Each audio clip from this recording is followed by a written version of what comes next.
Meet the mother of all mega movers, the Panama Canal. For a century, it's been the shipping shortcut around the world.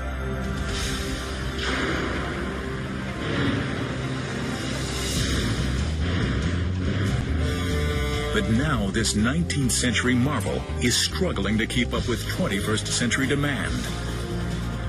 There are more ships than ever on the high seas, and if the canal can't push them through, they'll take their business somewhere else. It's a make or break moment for this mega mover, and it will take an army of men and machines for it to keep up with the competition.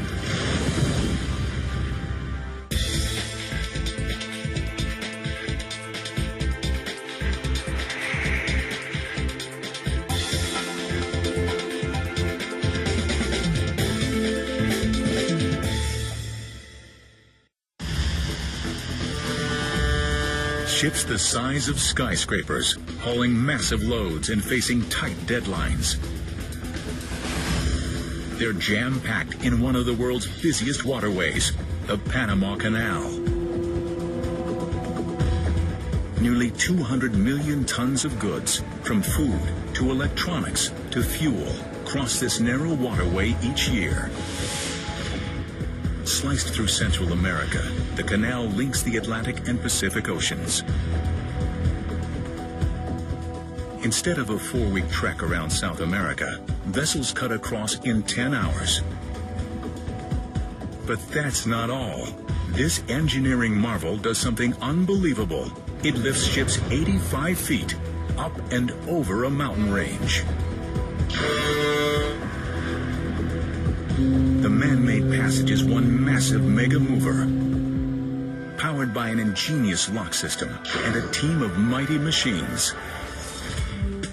Stretching 50 miles, it boosts ships nearly 8 stories and across an entire country. 2 lanes, each made up of 3 narrow lock chambers, lift or lower ships on each side. In between the locks, vessels must tackle sprawling Gatun Lake and the snake-like Gaylord Cut. But the canal is more than a shortcut. It's also a business. And these ships are the customers, paying up to $250,000 for one-day transit. But the aging canal is facing its biggest challenge in a century, keeping up with modern-day demand. The number of ships using it has skyrocketed from 1,000 a year in 1914 to 14,000 today. Delays and congestion are common, so more ships are turning to the canal's competitor, the Suez Canal in Egypt. The wider, deeper waterway can handle more traffic and bigger ships. If Panama wants to keep pace with its competitor, the canal must push through more ships than ever before. And 2 giant vessels are already speeding toward it from opposite directions. Both will push the canal's machines to their limit. The southbound container ship, the Medi Maersk, is heading from the U.S. East Coast to the Far East. And she's anxious to be on her way. Stretching nearly 1,000 feet long and 100 across, she's classified as a Panamax, the biggest ship the canal can handle.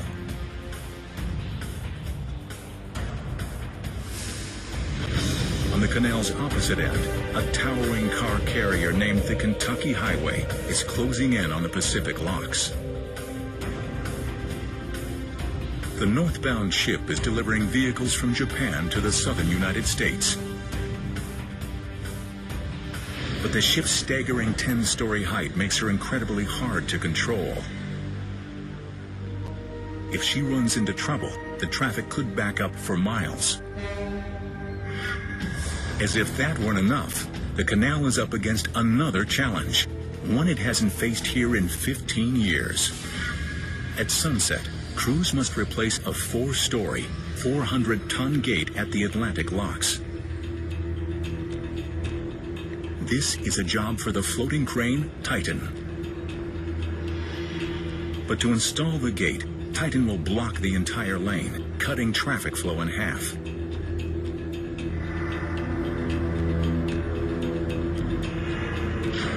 The canal can't spare more than 4 hours for the operation. But crews can't turn their attention to the gate yet. The Medi Maersk is heading straight for them, barreling down on the Atlantic locks. With containers stacked 6 high and 13 wide, she weighs 56,000 tons.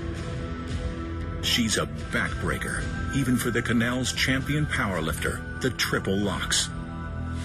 Each of the 3 lock chambers stretches 1,000 feet, nearly long enough for the Eiffel Tower to lie flat. Some locks are so high, 6 tractor trailers could sit atop each other. And a single chamber can pack in nearly 3,000 school buses. When they were built, the locks were the world's largest, but today's vessels, like the Medi, stretch them to their limits. The container ship will have just 17 feet to spare on either end, and just 24 inches on the sides. It will be like squeezing a hippo into a bathtub. She can't do it alone.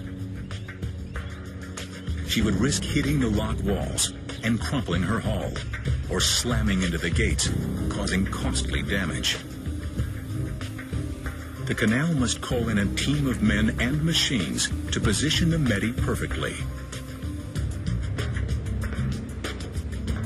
6 a.m., the canal's elite pilots take the helm. They must train for 8 years before navigating this tricky waterway.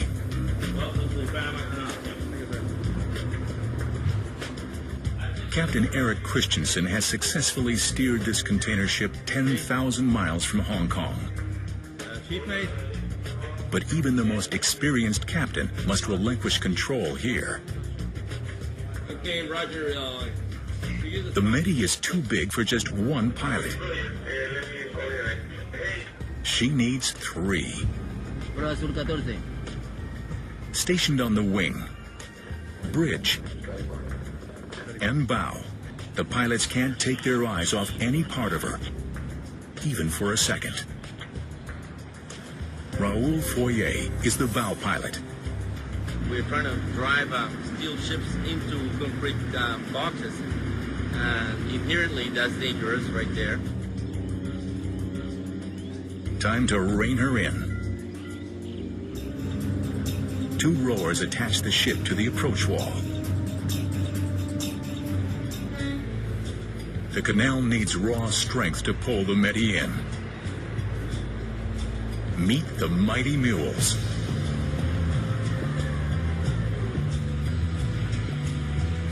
They may look mini next to the ship, but they pack a powerful punch. Each one can pull 35 tons, enough force to hold 9 SUVs.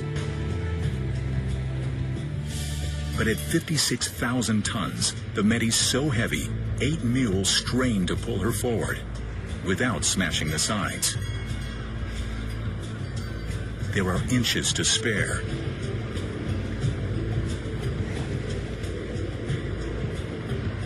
The bow pilot orders the mules to tighten or loosen their cables to control the ship's speed. So what I'm doing is basically playing with vectors, like in school, and so I'm, pulling, letting go a little bit on one side and pulling on the other side.